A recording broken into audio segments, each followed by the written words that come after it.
এই ভিডিওর মাধ্যমে তোমাদেরকে দেখাবো যে বাইকে টোটাল বডি ক্লিন করেছি আমি আজকে।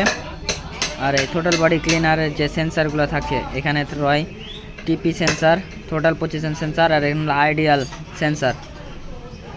সেন্সার কীভাবে কাজ করে। আইডিয়াল সেন্সার যখন বাইকে যে ইঞ্জিন টেম্পারেচার সেন্সার থাকে, যখন ইঞ্জিন ঠান্ডা থাকে সে সময়তে কিন্তু ইসিউ কন্ট্রোল করে এখানে ভোল্ট পাঠায় এবং এটা অটোমেটিক কাজ করে, এই আপ ডাউন করে।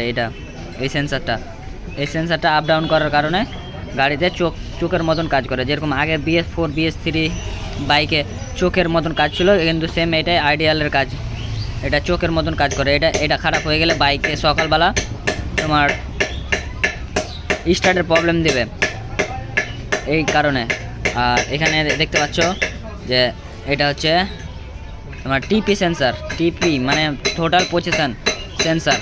এই টোটাল পজিশন সেন্সার খারাপ হয়ে গেলে বাইকের মধ্যে অনেকই সমস্যা দেখা দেবে। যেমন ধরো যে বাইকে তোমার pick up missing, mileage problem এবং অনেকগুলো সমস্যা দেখা দেবে, কারণ এই সেন্সারটা ঠিক টোটাল পজিশনের এই জায়গাটাতে লাগা থাকবে।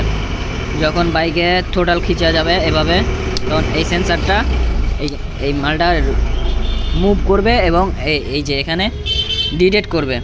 এই সেন্সার এই জায়গাতে ডিটেক্ট করবে এবং ডিটেক্ট করার পর ইসিউকে সিগন্যাল প্রোভাইড করবে যে বাইকের মধ্যে কতটা পরিমাণে টোটাল পজিশন খোলা রয়েছে, টোটাল পজিশন কতটা খোলা রয়েছে এটা ডিটেক্ট করবে তোমার টিপি সেন্সার। তারপরেও কিন্তু ইসিউ বাইকে ইনজেক্ট করবে, ইনজেক্টরে কতটা পরিমাণে এখানে ইনজেক্ট করবে, কতটা পরিমাণে তেল মারবে সেই পজিশন সেন্সার তোমার ডিটেক্ট করবে। তো বাই চান্স যদি এই টিপি সেন্সার খারাপ হয়ে যায় তাহলে কিন্তু অনেক সমস্যা দেখা দেবে, যেমন বললাম। তো আমি এখন বর্তমানে এই টোটাল বডিটা খোলার কারণ হচ্ছে বাইকে এখন অনেক দিন ধরে সার্ভিসিং করা হয়নি এবং এটা অনেক দিন ধরে হয় না, অনেক ময়লা পড়েছিল এবং এটা এখন সাফ করলাম আমি, এবং সাফ করার পর এখন ফিটিং করার পর দেখাচ্ছি তোমাদেরকে। আর সবসময় মাথায় রাখতে হবে টোটাল বডি ক্লিন করার জন্য টোটাল বডি ক্লিনার লাগা অবশ্যই জরুরি। এখানে টোটাল বডি ক্লিনার সাহায্যে আমি কিন্তু এই টোটাল বডিটা ক্লিন করে থাকি। এতে তোমার বাইকে কোনো রকমের সমস্যা দেখা দেবে না এবং টোটাল বডি সম্পূর্ণ ভালো মন্দ ফ্রেশভাবে পরিষ্কার হবে। তো দেখে ভিডিওটা যদি ভালো লেগে থাকে তো একটা লাইক করবে, কমেন্ট করবে। আর তোমার টিপি সেন্সার, টোটাল বডি সেন্সার এবং এর